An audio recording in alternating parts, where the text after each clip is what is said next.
গুলটে পান্ডে!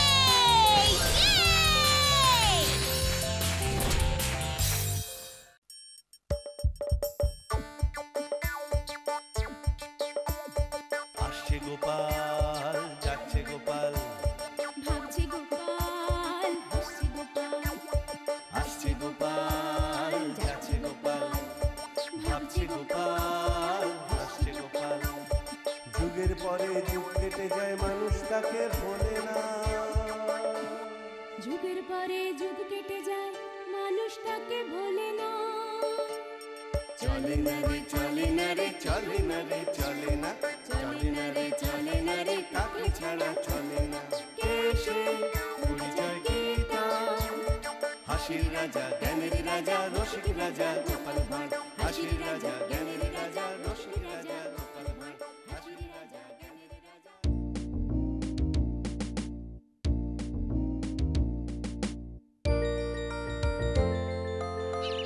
কি রে, তোদের দেখা নেই কেন রে কদিন? বলবো না রে। থাক, বলতে হবে না। রাগ করছিস কেন পুটি? আসলে হয়েছে কি, এই আমাদের বাড়িতে একটা গরু আনা হয়েছে। তাই তো আমরা এখন সেই গরুকে নিয়ে খুব ব্যস্ত। কেন ব্যস্ত কেন? বাহ, কত কাজ না এখন। তাই তো, গরুটাকে চান করানো, খাওয়ানো, তারপর দুধ দোয়ানো, অনেক কাজ। বুঝলে পুটি? গুলটে দা, তুমি গরুকে চান করাও, খেতে দাও, আবার দুধও দোয়াও। হ্যাঁ। তোর নাম কেন গুলটে হয়েছে বলতো? এই গুল মারা থেকে। পুটি, মুখ সামলে কথা বলবি, নইলে কিন্তু। উল্টে থাম না। পুটি, তুইও চুপ কর দেখি। ব্যাপার রে, হ্যাঁ? বিকেল বেলা খেলা ছেড়ে এত কথা কেন তোদের? দেখো না দাদু, ন্যাপলাতের বাড়িতে একটা গরু কিনেছে আর সেটা দেখতে যাওয়ার কথা হচ্ছে, কিন্তু গুলটে দা যেতে চাইছে না। দেখো কেন? মানে হয়েছে কি গোপাল দাদু, মানে আমি না তোমাকে আগেই দেখতে পেয়ে গেছিলাম। তাতে কি হয়েছে রে, হ্যাঁ? বাহ, তোমাকে পেয়ে কি গল্প না শুনে ছাড়া যায়? আর গরু তো তার পরেও দেখতে পাওয়া যাবে। বেঁচে গেলি গুলটে। হ্যাঁ হ্যাঁ, গুলটে তো ঠিকই বলেছে। গোপাল দাদুকে পাওয়া মানে প্রথম কাজ হলো গল্প শোনা। ঠিক আছে ঠিক আছে, তাহলে আজ তোদের শোনাই এক গরুর গল্প। কি গরুর গল্প? টুকারা, শুধু গরু নয়, তার দুধ চুরির গল্প।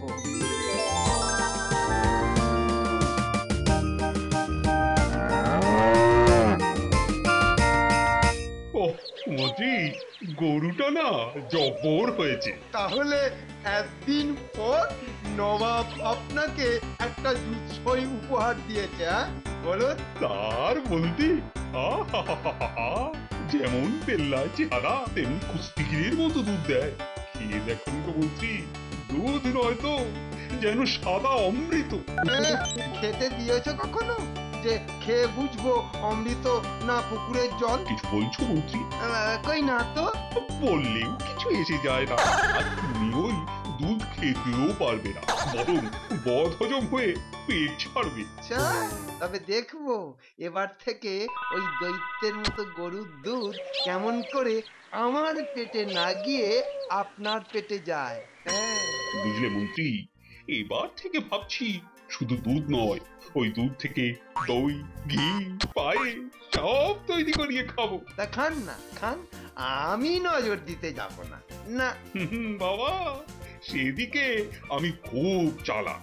ওই গরুকে আমি নজর বুলিয়ে রেখেছি।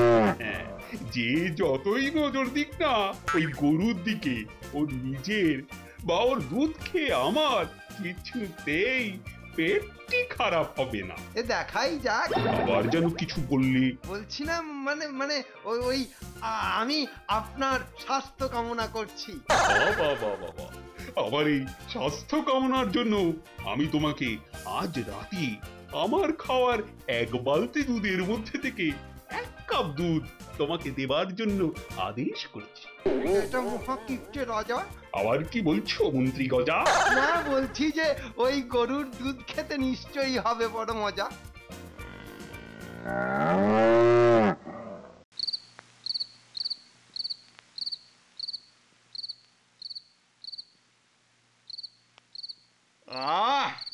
আজ খাওয়াটা একটু বেশি হয়ে গেছে।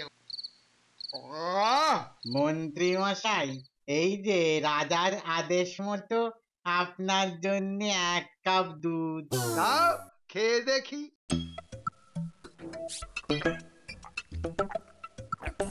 আহা, এ কি খাওয়ালে পাচক!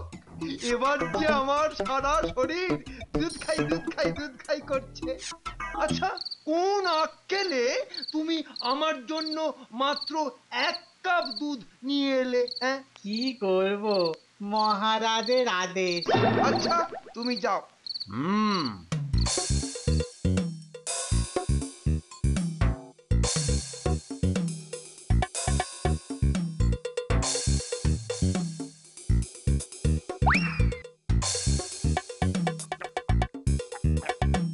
সত্যি বড় উপাদেয় দুধ।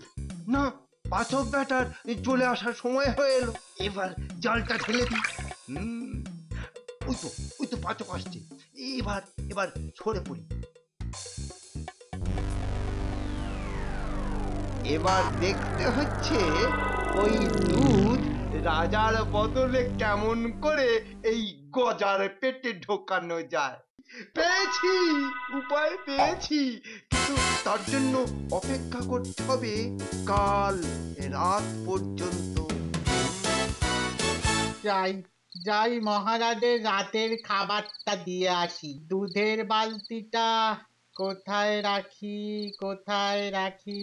আহ, আহ, আহ, আহ, এই জানলার কাছে তোলা থাক। হাসির রাজা জ্ঞানের রাজা রসিক রাজা আমি ভাবছিলাম মহারাজ, কেউ আবার আপনার দুধে ভাগ বসাচ্ছে না তো? হ্যাঁ, আহ, কি বলছো মন্ত্রী, ঠিক করে বুঝিয়ে বলো।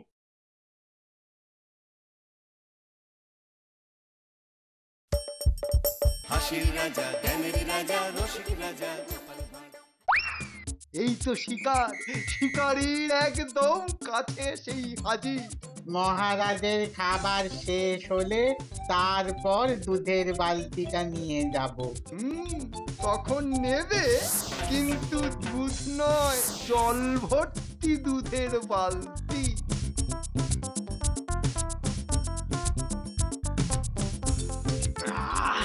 না, দুধ প্রায় শেষ হয়ে এসেছে, এবার জল ঢালতে হবে। হ্যাঁ, এই কাজ শেষ। কেটে পড়ি এখন এখান থেকে। হ্যাঁ,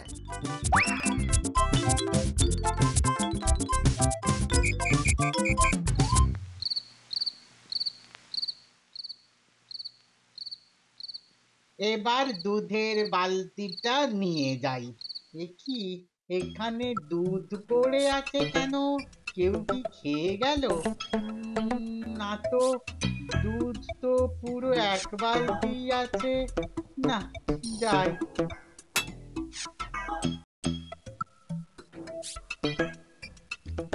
এনেছো? এই যে মহারাজ। দাও দাও দাও। ওহ,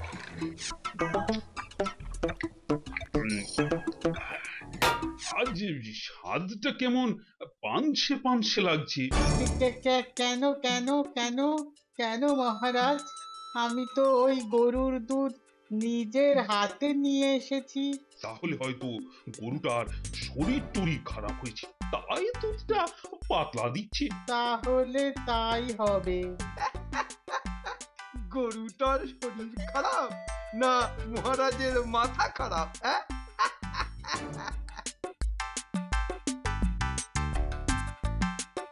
বুঝলে মন্ত্রী, আমার মনে হচ্ছে ওই গরুটার শরীর খারাপ হয়েছে। সে কি মহারাজ, এই তো কদিন আগে বললেন গরুটাকে আপনি নজর পুড়িয়ে দিয়েছেন, ফলে কেউ কোনোভাবেই ওর ক্ষতি করতে পারবে না। হ্যাঁ, বলেছিলাম নাকি মনে নেই? আসলে ওই গরুটা কদিন ধরে বড্ড পাতলা দুধ দিচ্ছে গো। এই সুযোগ, এক ঢিলে 2 পাখি মারা। আবার কি গুজুগুজু করছো মন্ত্রী? না, আমি ভাবছিলাম মহারাজ, কেউ আবার আপনার দুধে ভাগ বসাচ্ছে না তো? হ্যাঁ, আহ, কি বলছো মন্ত্রী, ঠিক করে বুঝিয়ে বলো। এই কদিন ধরে এই পাতলা দুধ খেয়ে খেয়ে না আমার মাথার বুদ্ধিতেও যেন জং পড়ে গেছে। না না, ওটা জং বাহাদুরের বুদ্ধি তো, তাই জং পড়ে গেছে। আবার কি বলছো বলো তো? হ্যাঁ, বলছি মহারাজ, আমাকে একটু বুদ্ধি খাটানোর সুযোগ দিন। বেশ বেশ, আমি তোমাকে 1 সপ্তাহ সময় দিলাম। ওই গরু কেন পাতলা দুধ দিচ্ছে তার কারণ বের করার জন্য, কেমন? এবার আচ্ছা সুযোগ পাওয়া গেছে বুড়িওলা গোপালকে জব্দ করা। দাঁড়াও বাবা গোপাল চাঁদ, এবার বুঝবে তোমার জন্য পেতেছি কত বড় ফাঁদ।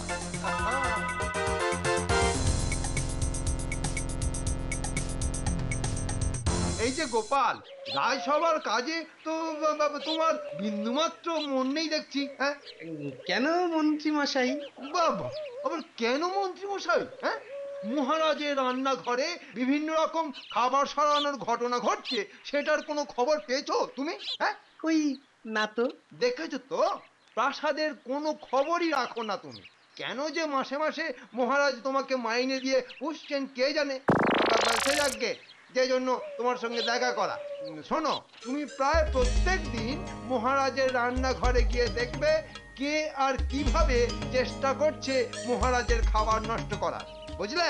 নিশ্চয়, এই সুযোগে ভালো মন্দ খাবার চেখেও দেখা যাবে। কি পাচক বাবাজি, আজ কি কি সব রান্না হচ্ছে? হ্যাঁ, মাছের মাথা দিয়ে মুড়ি ঘন্ট, লাউ দিয়ে ডাল, ওই তো কাতলা মাছের পেটি দিয়ে ঝাল। থাক থাক থাক, আর বলো না, আরে বলো না। এমনিতেই জিভ দিয়ে ওই টস টস করে জল পড়ছে এত খাবার কথা শুনে। এরপর আরো শুনলে হয়তো খেয়েই ফেলবো। তো মুড়ি ঘন্ট একটু খাও না গোপাল বাবু, খেয়ে বলো না কেমন হয়েছে। না না না না, বলছো দাও তবে। বাহ বাহ বাহ, এ তো বেড়ে হয়েছে। আচ্ছা পাচক বাবাজি, ওই বালতিতে কি আছে? মহারাজের দুধ। খাবার শেষে ওই দুধ না পেলে মহারাজের মাথা ঠিক থাকে না। থাক থাক থাক, ওদিকে নজর দিয়ে লাভ নেই, আবার কাল আসবো। বাবা, গোপাল যে আমার কথা মতো রান্নাঘরেও এসেছে। হ্যাঁ, এত সহজে ব্যাটা ফাঁদে পা দিয়ে দিল। এবার আমাকে তো দুধ খাবার জন্য তৈরি হতে হবে। হ্যাঁ, পাচক বেরোলো বলে মহারাজের খাবার নিয়ে। এই খাজা মন্ত্রী, 1 সপ্তাহ যে শেষ, তাহলে তোমার কারণ বেরিয়েছে? গরুর দুধ পাতলা হয়ে যাবা? বেরোয়নি, তবে বেরিয়ে যাবে। হাসির রাজা, জ্ঞানের রাজা, রসিক রাজা গোপাল ভাঁড়। এবার মিশিয়ে দিলাম লঙ্কার গুঁড়ো। এবার আড়ালে থাকি আর দেখি কখন আসল খেলে আরম্ভ হয়। কি তোমারও কি গোপালের রোগে ধরলো নাকি মন্ত্রী? ওই গোপালকে যে কাজে দেওয়া হয় সে কাজ যেন শেষ হয়েও শেষ হতে চায় না। না মহারাজ, পাচককে জিজ্ঞাসা করলেই জানা যাবে কে এই সপ্তাহের মধ্যে বেশি রান্নাঘরে ঢুকেছে। কারণেই হোক আর অকারণেই হোক, তাহলেই বোঝা যাবে কে আপনার দুধে ভাগ বসাচ্ছে। পাচক, বলে ফেলো তো, কে তোমার কাছে রান্নাঘরে এই সপ্তাহে বেশিবার এসেছে? গোপাল মহারাজ। গোপাল? না মহারাজ, আমি তো শুধু। চুপ রাও। তাহলেই তো বুঝতে পারছেন মহারাজ, কার এটা। আপনার প্রাণের প্রিয় গোপালই আপনার গরুর দুধ খেয়ে ফাঁক করে দিচ্ছে, আর আপনি সেটা বিন্দুমাত্র টের পাচ্ছেন না। আচ্ছা বেটা খাজা মন্ত্রী, আমাকে এইভাবে ফাঁসানো? কি বলছো গোপাল, গুজুগুজু করে, ওই মন্ত্রীর মতো? বলছিলাম কি মহারাজ, আমাকে আমাকে ঠিক 2 দিন পর শাস্তি দিন। কেন কেন 2 দিন পর কেন? না মহারাজ, ওই বাড়ি গিয়ে একটু গিন্নির সাথে দেখা করে আসবো মহারাজ। আসলে দোষ যখন করেছি তখন শাস্তি তো পেতেই হবে, কিন্তু তখন লজ্জায় তো আর গিন্নির কাছে 1 মাস মুখ দেখাতে পারবো না মহারাজ। তাই আচ্ছা আচ্ছা, তাই হবে।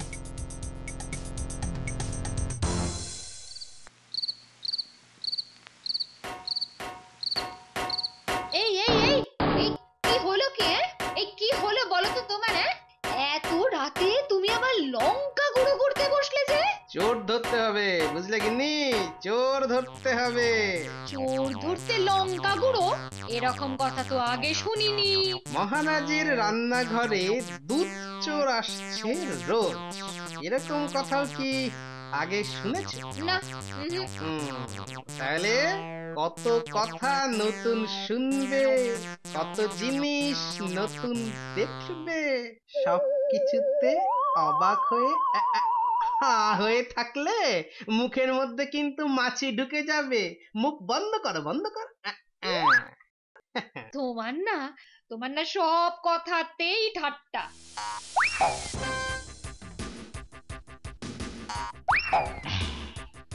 এবার মিশিয়ে দিলাম লঙ্কার গুঁড়ো। এবার আড়ালে থাকি আর দেখি কখন আসল খেল আরম্ভ হয়। কি, এই যে মন্ত্রী নিজে! আহা আহা, বালতি ভর্তি দুধ, এই নল দিয়ে টানতে যে পাই বড়ই সুখ। এই তো গন্ধে গন্ধে আবার এসে পড়েছে দুধ চোর মন্ত্রী। এবার শুধু দুধটা খাও আর লঙ্কার ঝালে জোরসে চেঁচাও। ওরে বাবা রে, ওরে মারে, ওরে আমার দাদু রে, ওরে আমার কাকু কি রে, কি আমার এইভাবে কাকু রে, চিৎকার করছে কি? আমার জ্বলে দেখি গেল তো রে। কি হলো। এ কি গোপাল, তুমি কখন এলে? অনেকক্ষণ আগে মহারাজ, চোরের জন্য ফাঁক পাচ্ছিলাম। মানে ওই যে আপনার মন্ত্রী দৌড়চ্ছে আর চেঁচাচ্ছে, দুধ চুরি করে খেতে গিয়ে লঙ্কার গুঁড়ো মেশানো দুধ খেয়ে এখন নিজের জিভ হাতে করে প্রাণপণে দৌড়চ্ছে মহারাজ। আসুক বেটা গজমন্ত্রী, ওর হাত পা বেঁধে আরো 19টা ধানি লঙ্কা ওকে না চিবিয়েছি তো আমার নাম কৃষ্ণচন্দ্র নয়। সে তো হবে মহারাজ, কিন্তু আমার দুধ চোর বদনামটা কি আর যাবে মহারাজ? তা তোমার ওই চোর বদনাম ঘোচাতে এখন কি করতে হবে গোপাল? তেমন কিছু না মহারাজ, ওই 1 বালতি দুধের থেকে যদি কিছুটা মানে ওই আমার ভাগ্যেও আসতো। বুঝেছি বুঝেছি, ঠিক আছে, কাল থেকে ওই 1 বালতি দুধের অর্ধেক খাবো আমি, আর বাকিটা যাবে তোমার পেটে। জয় হোক মহারাজের, জয় হোক। দারুণ দারুণ। দেখলি তো কেমন করে দুধ চোর ধরা পড়লো। কি রে, এবার তো গরু দেখতে যাওয়া যাবে গুলটে? এবার যাওয়া যেতে পারে। বাহ, প্রথমে গোপাল দাদুর গরুর দুধ চুরির গল্প, তারপর গরু দেখা, দারুণ হবে। এই নাপলাদের নতুন গরু, কেউ আবার দুধ চুরির গল্প শুনে দুধ চুরির কথা মাথাতেও আনিস না। কেন, আনলে কি হবে? সব কটা ঠ্যাং ভেঙে হাতে ধরিয়ে দেবো। তবে রে, এই ছাড় ছাড় ছাড়, মারপিট করে না। এই গল্প তো শোনা হয়েছে, যা দিকে এবার আর ঝগড়া না করে ওই ন্যাপলাদের গরু দেখতে যা। যা যা যা যা যা। চল চল চল।